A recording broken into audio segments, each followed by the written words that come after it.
हरे कृष्णा। एक ideal married life होना बहुत मुश्किल होता है। किसी की मैरिड लाइफ अच्छी है तो फाइनेंशियल इश्यूज है, और कोई फाइनेंशियली स्ट्रांग है तो फिजिकल कंपैटिबिलिटी इश्यूज हैं, या फिर इन लॉज के साथ प्रॉब्लम्स हैं। आप अपनी मैरिड लाइफ में क्या पाने वाले हैं और क्या खोने वाले, इससे रिलेटेड सारी बातें सेवन्थ हाउस से दिख जाती हैं। सेवन्थ हाउस में कौन से ग्रह हैं, वो किन भावों के स्वामी हैं, सेवन्थ हाउस के रूलिंग प्लेनेट की क्या पोजीशन है, वो किस भाव में है, और कौन से ग्रह उसे देखते हैं। सेवन्थ हाउस लॉर्ड की नवांश कुंडली में क्या स्थिति है, और नवांश कुंडली के सेवन्थ हाउस लॉर्ड की लगन कुंडली में क्या स्थिति है, इस पर भी विचार करना चाहिए।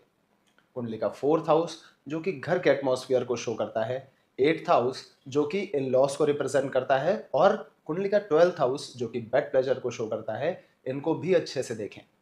और विवाह के समय की दशा भी महत्वपूर्ण होती है। इसके बाद हमें अष्टकूट गुण मिलान करना चाहिए, क्योंकि अष्टकूट गुण मिलान दो लोगों के बीच में कंपैटिबिलिटी को शो करता है। अब यदि कुंडली में शादी की प्रोमिसेस अच्छी हैं और गुण मिलान भी अच्छा है तो वैवाहिक जीवन बहुत अच्छा रहेगा।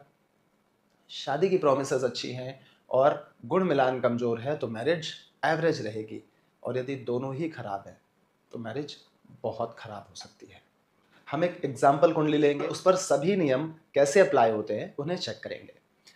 ये कुंडली एक महिला की है। इनका जन्म 26 जनवरी 1968 रात के 11:21 गाजियाबाद उत्तर प्रदेश का है।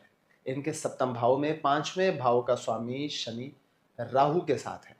पंचमेश का सप्तम भाव में आना लव मैरिज को सपोर्ट करता है, और सप्तम भाव में राहु इंटरकास्ट मैरिज की संभावना बढ़ा देता है। सप्तम भाव का स्वामी बृहस्पति 12वें भाव में वक्री अवस्था में और मंगल से दृष्ट है। मंगल यहाँ मैरिज में ऑब्स्टेकल्स देता है, लेकिन वक्री ग्रह के पास चेष्टा बल होता है और वो किसी भी समस्या से निकल पाने में सक्षम होता है। फोर्थ हाउस में दो शुभ ग्रह है, शुक्र और चंद्रमा है। यहाँ शुक्र भाग्येश है। Fourth house Lord twelfth house में है और फोर्थ हाउस में दृष्टि दे रहा है। ऐसे में चौथा भाव शुभ हो जाता है। 12वें भाव में बृहस्पति हैं जो कि एक शुभ ग्रह है, और 12वें भाव का स्वामी 5वें भाव में लग्नेश बुध के साथ है। यह भी शुभता देता है। अष्टम भाव जो कि इन लॉज से संबंधों को दर्शाता है, वो 6वें भाव में पाप कर्तरी दोष में है। लेकिन 8वें भाव और 8वें भाव के स्वामी दोनों पर गुरु की दृष्टि उसको भी बैलेंस कर रही है। इनकी इंटरकास्ट लव मैरिज हुई। दोनों के घर वालों को यह शादी मंजूर ना होने के कारण उन्होंने घर से दूर जाके शादी की। बाद में इनकी मैरिज को एक्सेप्टेंस मिली। यहाँ सप्तमेश का 12वें भाव में जाना शादी में समस्या देना चाहिए था, लेकिन नवांश कुंडली में गुरु उच्च के हो रहे हैं। लग्नेश और चतुर्थ भाव भी शुभता में है।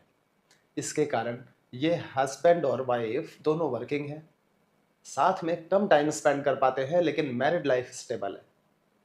अब हम नवांश कुंडली से इन चीजों का वेरिफिकेशन करेंगे। नवांश कुंडली का सप्तम भाव का स्वामी शनि चौथे भाव में है। इन पर 3 शुभ ग्रहों की दृष्टि है जो कि मैरिड लाइफ में शुभता देता है। लग्न 2 शुभ ग्रहों के मध्य, और लग्नेश भी भाग्य भाव में उच्च के हैं। चतुर्थ भाव भी शुभ अवस्था में है, और चतुर्थेश मंगल भाग्य भाव में उच्च के सूर्य के साथ है। यहाँ सूर्य और मंगल मित्र है और विष्णु लक्ष्मी राजयोग का निर्माण कर रहे हैं। इस प्रकार लग्न कुंडली में हमने जो चीजें देखी वो सभी नवांश में वेरीफाई हो रही हैं। लग्न कुंडली में सप्तमेश का पीड़ित होना और नवांश कुंडली के सप्तमेश का चतुर्थ भाव में आना इनके हस्बैंड के करियर में अप्स एंड डाउन्स को शो करता है, लेकिन जातिका ने भी अपने करियर में बहुत तरक्की की और आज एक सुखद वैवाहिक जीवन व्यतीत कर रहे हैं। इस वीडियो से मैंने ज्योतिष के सूत्रों को प्रैक्टिकल कुंडली के माध्यम से समझाने का प्रयास किया है। यदि आपको मेरे द्वारा दी गई जानकारी अच्छी लगी हो तो इस वीडियो को लाइक और शेयर कीजिए और चैनल को सब्सक्राइब कीजिए। धन्यवाद।